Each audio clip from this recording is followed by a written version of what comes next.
नमस्कार दोस्तों, मैं हरीश चुफाल एक बार फिर से आप सभी का बहुत बहुत स्वागत और अभिनंदन करता हूं। आज हम हैं मेरे जन्म स्थान डीडीहाट और सौभाग्य से यहां पर किताब कौतिक के रूप में एक सांस्कृतिक साहित्यिक आयोजन किया जा रहा है। इसी के निमित्त आज हम लोग आए हैं सीराकोट क्षेत्र में और हमारे साथ हैं डीडीहाट के चित परिचित शिक्षाविद के रूप में उन्हें हम जानते हैं, किंतु इससे पहले डीडीहाट के अभिभावक के रूप में अगर हम कहें तो गलत नहीं होगा, क्योंकि 1942 जैसा सर ने बताया कि 1942 में आप यहाँ पर आ गए थे और डीडीहाट को बदलते हुए आपने बहुत करीब से देखा है। तो सर, डीडीहाट के बारे में और अपने बारे में भी थोड़ा सा, कैसे डीडीहाट आपका आना हुआ, किस तरह से डीडीहाट का स्वरूप, जैसे कि आपने बताया कि हमारे सामने बदला है, बहुत सारे पड़ाव डीडीहाट ने देखे हैं और अपने क्षेत्र में किस तरह से पर्यटक आ सकते हैं, किस तरह से लोग यहाँ की संस्कृति से रूबरू हो सकते हैं, ऐसे बहुत सारे चिंतन के विषय किताब कौतिक में इस बार रहे हैं और स्वाभाविक रूप से इसका फ़ायदा मिलेगा और आने वाले समय में बहुत सारे लोग हमारे डीडीहाट को और भी करीब से देखेंगे, जानेंगे। तो आप सभी का स्वागत करते हुए मैं आपको मिलाना चाहता हूँ परम आदरणीय दुष्यंत पांगती जी से। पूर्व में शिक्षा के क्षेत्र में आपका विशिष्ट योगदान रहा है और आज डीडीहाट में जब भी हम कोई कार्यक्रम करते हैं, जब भी कोई सामाजिक, सांस्कृतिक, धार्मिक या किसी भी प्रकार का आयोजन होता है, किसी भी प्रकार की गैदरिंग होती है, तो सर के बिना अधूरी रहती है। बहुत बहुत स्वागत है सर हमारे चैनल बुरांस में। जी सर। धन्यवाद हरीश जी। यहाँ डीडीहाट में आने का प्रश्न है, वो हमारे पिताजी क्योंकि शिक्षा विभाग से जुड़े हुए थे, हेडमास्टर के रूप में वो कार्य करते थे और अधिकतर वो सामाजिक कार्यों में ज़्यादा रुचि लेते हुए वो उस समय उन कार्यों में ही वो ज़्यादा व्यस्त रहते थे और उनका डीडीहाट में आना यही एक सबसे बड़ा कारण रहा है, क्योंकि अंग्रेजों का समय था। उस समय स्वतंत्रता आंदोलन, भारत छोड़ो आंदोलन भी चल रहा था। तो उसी परिप्रेक्ष्य में, क्योंकि वो आंदोलनकारियों को प्रत्यक्ष तो नहीं परोक्ष रूप में सहायता करते थे और इसी को देखते हुए उस समय की सरकार ने उनको मेलम प्राइमरी स्कूल से ट्रांसफ़र प्राइमरी स्कूल अस्कोट में कर दिया था। तो उसी परिप्रेक्ष्य में यहाँ पर सन 1942 से यहाँ पर रहना हम लोगों ने, पिताजी ने रहना प्रारंभ किया, या वही एक कारण रहा यहाँ आने का। और तब से, क्योंकि मैं दुष्यंत पांगती जिसका जन्म ही डीडीहाट में हुआ, तो डीडीहाट को हमने बहुत पहले से देखा, जबकि यहाँ पर सिर्फ मात्र 5 या 6 मवासे रहते थे, ये परिवार रहते थे और पूरा ये जंगल से घिरा हुआ क्षेत्र था। और सबसे इस परिप्रेक्ष्य में धीरे धीरे यहाँ पर विकास होता गया और लोग आते रहे, बसते रहे, तो इस डीडीहाट का आज का जो स्वरूप है वो देखने को मिलता है। और हम इस समय जो है बैकुंठ धाम गीता योग सेंटर में है और जिसको बनाने का श्रेय स्वामी भास्कर जी को जाता है। स्वामी भास्कर जी जो एक संत थे और पूज्य नारायण स्वामी जी के शिष्य थे, तो सन 1948 तक वो नारायण स्वामी जी के साथ रहे। तब तत्पश्चात उन्होंने अपना अलग से आश्रम कर लिया। पहले अल्मोड़ा में खाली स्ट्रीट में उन्होंने आश्रम किया, तत्पश्चात उन्होंने अपना आश्रम गांधीनगर हाईवे में अहमदाबाद में साबरमती नदी के किनारे स्थापित किया। संभवतः ये ईश्वर की मर्जी होगी, भगवान की मर्जी होगी कि यहाँ पर ये आश्रम बनना होगा। तो सन 1970-71 के लगभग वो इस क्षेत्र में आए और उन्होंने इच्छा जाहिर की कि मैं अपने गुरु के आश्रम, नारायण आश्रम को देख आऊँ या उसका वहाँ पर जा कर के उसकी स्थिति को जानूँ। तो इसी परिप्रेक्ष्य में वो यहाँ आए और धीरे धीरे उनका इस डीडी आर्ट से प्रेम पहले से तो था ही, क्योंकि सन 1936 से वो इस डीडी आर्ट को देखे हुए थे और यहाँ के लोगों के साथ वो खेले हुए थे, एक प्रकार से मैं कहूँगा। तो सन 1971 में जब वो नारायण आश्रम देखने को गए तो तत्पश्चात वे लगातार यहाँ उनका आना प्रारंभ हुआ और लगातार यहाँ आते रहे। तो धीरे धीरे उनकी इच्छा हुई कि यहाँ पर भी मैं एक आश्रम बनाऊं और इस आश्रम को बनाने के लिए सबसे पहले इस ज़मीन को उन्होंने देखी, भूमि को देखा। तो वास्तव में इस भूमि को देखते हुए वो एक प्रकार से चेतना शून्य हो गए और जिससे उनको ये लगा कि इसी भूमि पर मुझे ये आश्रम बनाना है। तो उस समय ये चारों ओर ये इस प्रकार का जो जंगल आप यहाँ पर देख रहे हैं और पेड़ पौधे जो देख रहे हैं वो स्थिति तब नहीं थी। धीरे धीरे इन पेड़ पौधों को पाला गया और धीरे धीरे यहाँ पर इनका विकास हुआ। और यहाँ पर जो पानी की जो सबसे बड़ी कमी थी, पानी को उत्पन्न करने का श्रेय ही इन पेड़ पौधों को जाता है। और धीरे धीरे यहाँ पर हमने इन पेड़ पौधों का विकास किया और भी पेड़ पौधे यहाँ पर लगाए, तो जिस कारण से यहाँ पर नमी ज़मीन पर आई और धीरे धीरे पानी का लेवल इसमें बढ़ने लगा और हम लोगों ने यहाँ पर फिर उसको पानी को कलेक्ट करना शुरू किया। तो इस समय आज की स्थिति में हमारे पास 22 फीट गहरा एक कुआं है जिससे पानी की आपूर्ति यहाँ पर होती है। पानी है उसमें? पानी है 22 फीट में? 22 फीट में पानी। अरे वाह! और उसमें टॉप में है जबकि उसमें हमने एक मोटर लगा रखा है, मोटर से हमने ये लिफ्ट किया है इसको। तो धीरे धीरे ये एक ट्रस्ट है वैसे ये बना हुआ, बैकुंठ धाम गीता योग सेंटर के नाम से ट्रस्ट है। अच्छा, ट्रस्ट। और ATG सर्टिफिकेट भी हमारे पास है। जो लोग जी, इसमें डोनेट करते हैं जी, जी। उनको ATG से भी सहायता मिलती है। तो सिर्फ ये डोनेशन पर ही हमारा क्या नाम का ये आधारित है।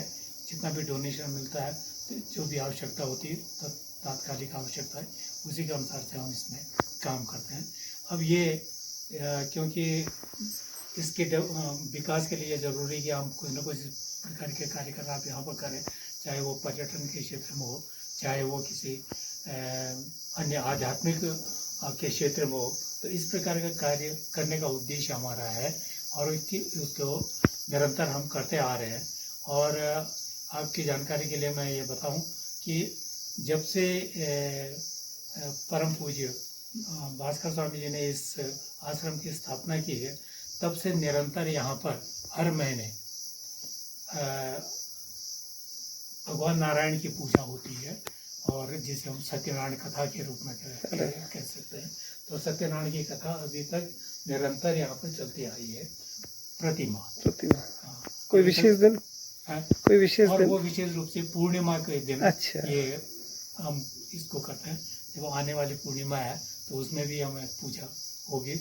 आप सभी लोग आमंत्रित हैं उसमें, अगर आए तो और शोभा हमारी बढ़ेगी और इसका मान भी बढ़ेगा, सम्मान भी बढ़ेगा। कितने कमरे हैं सर इसमें? इस समय हमने इसमें 3 कमरे हैं और जो जिसमें 3 कमरे हैं जिसमें सभी सुविधाएं लगभग प्राथमिक जो सुविधाएं होती हैं वो सभी सुविधाएं इसमें हैं।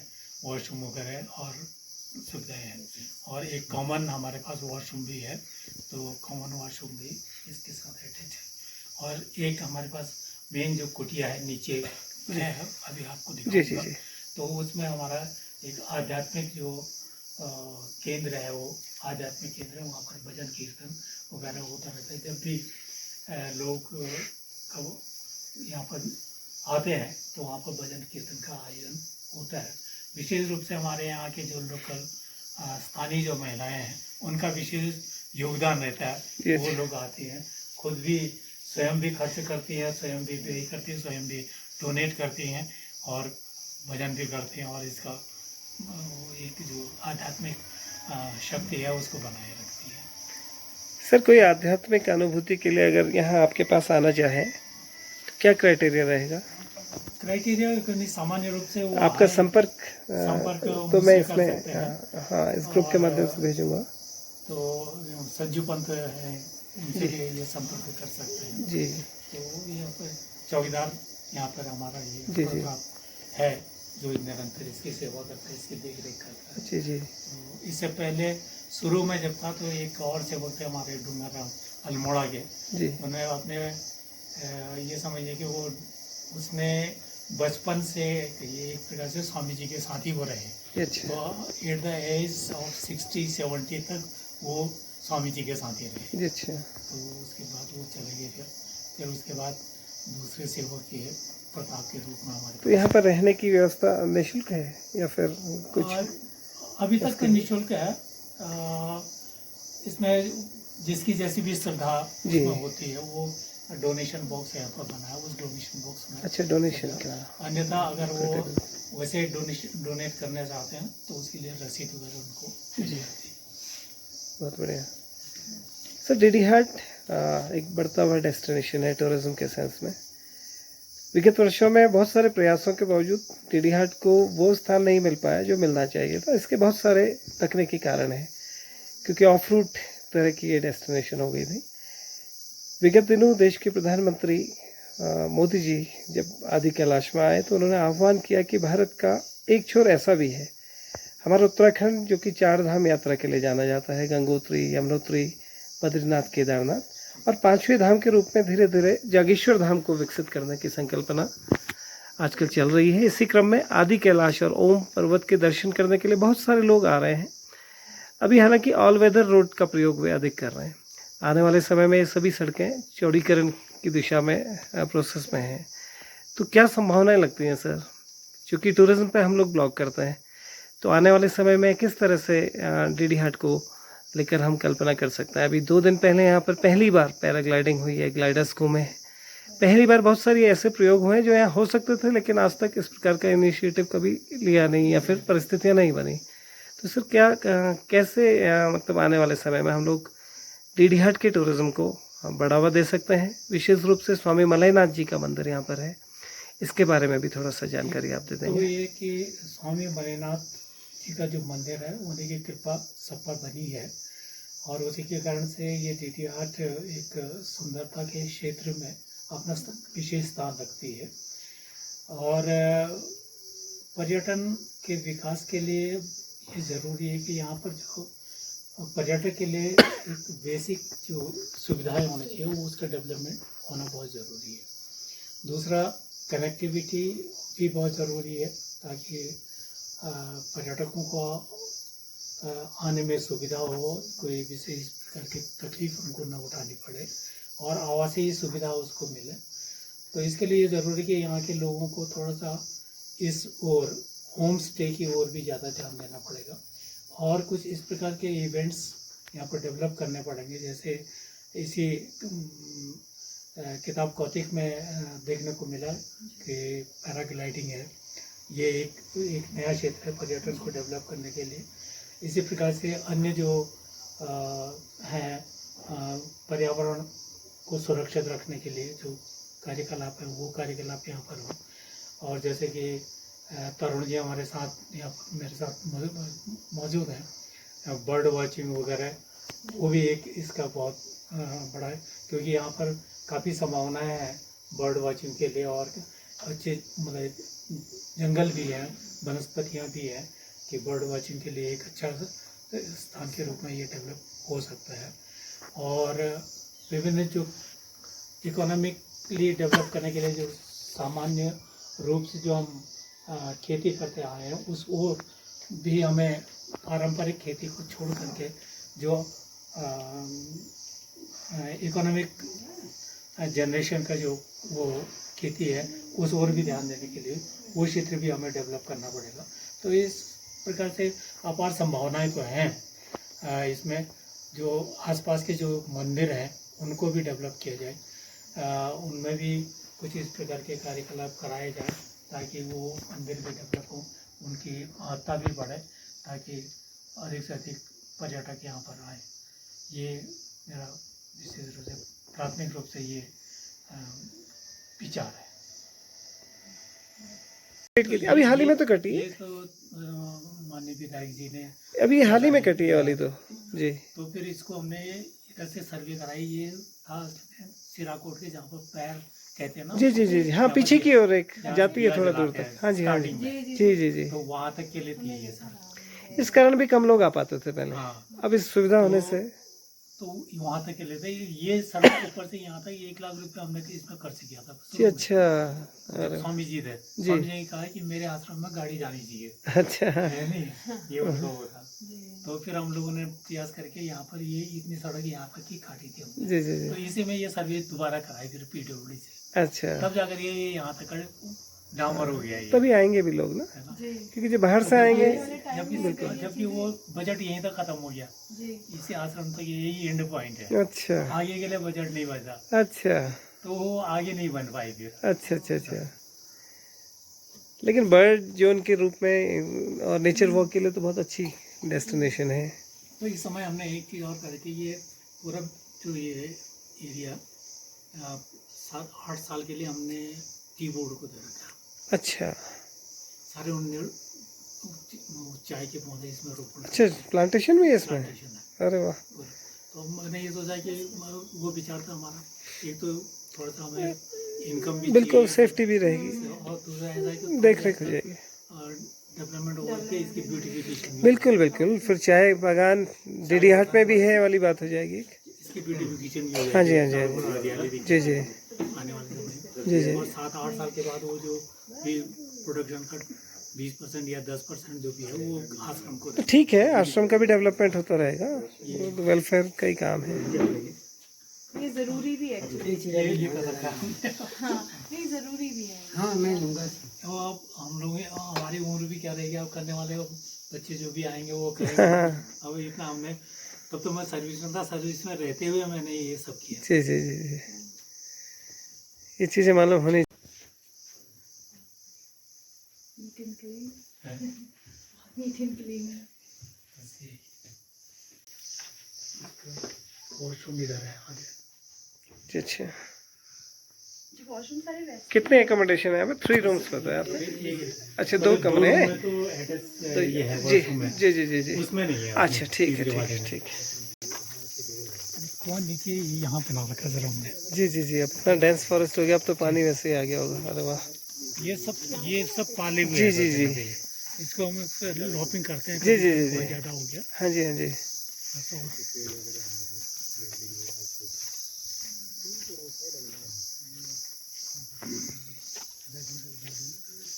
ये संजू भी है इसमें ट्रस्टी हमारा। अच्छा अच्छा अच्छा अच्छा, संजू भाई भी एनर्जेटिक आदमी है।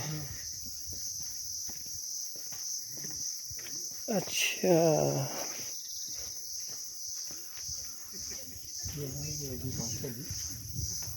इनकी मूर्ति जय हो। हमने लगा रखी है, इसी के अंदर वो उनको अच्छा, अस्थि भी है। समाधि भी यहीं पर आ रहे। समाधि यहाँ पे नहीं हुई जी। तो वहाँ से अस्थि मंगा करके अच्छा। हमने यहाँ पे रखी है। किस सन में बताया सर, किस सन में आए होंगे महाराज जी यहाँ? यहाँ 1936 से क्या नाम नारायण स्वामी जी के साथ थे ये। अच्छा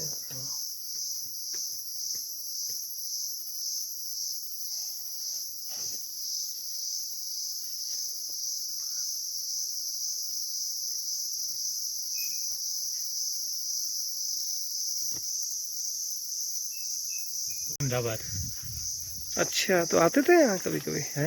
आते हाँ, थे कभी ये कभी? 2-2 महीने यहीं रहते थे अच्छा, आकर के, पति पत्नी दोनों। अरे वाह।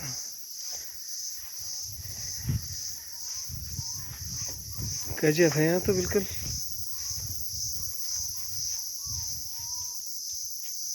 कर रखा है ये जी चाय के पौधे लगा रखे हैं। अच्छा, ये चाय हो जाएगी।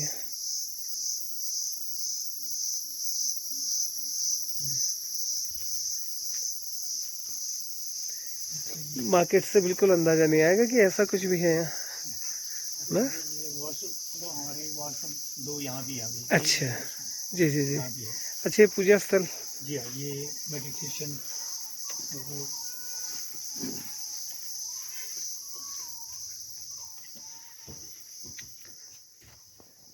जी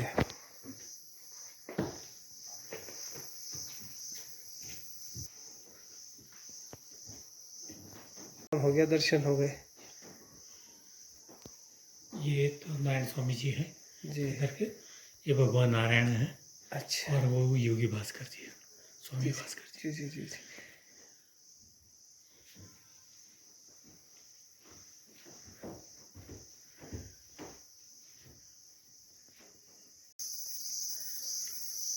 ये उन्हें प्लांटेशन करा दिया। हाँ फ्लावरिंग। अच्छा ये भी चाय का। हाँ चाहिए। जी जी जी जी। और जो व्यू दिखाई देता है यहाँ से दिखाई देता हाँ ऊंचाई वाला स्थान है।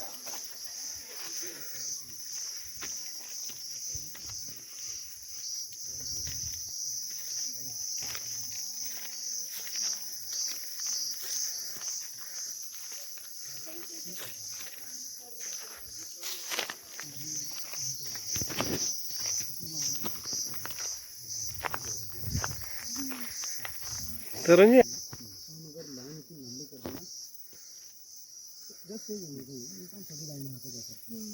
बट ये डिस्टेंस बहुत अच्छा है।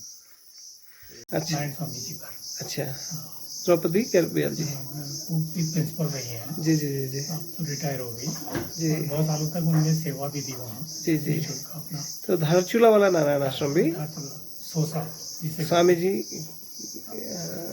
के नाम पे है। हाँ, अच्छा तो उसका ट्रस्ट है, अभी तो बॉम्बे में है ट्रस्ट। अच्छा तो वो ट्रस्ट है, ट्रस्टी लोग आते रहते हैं यहाँ पर।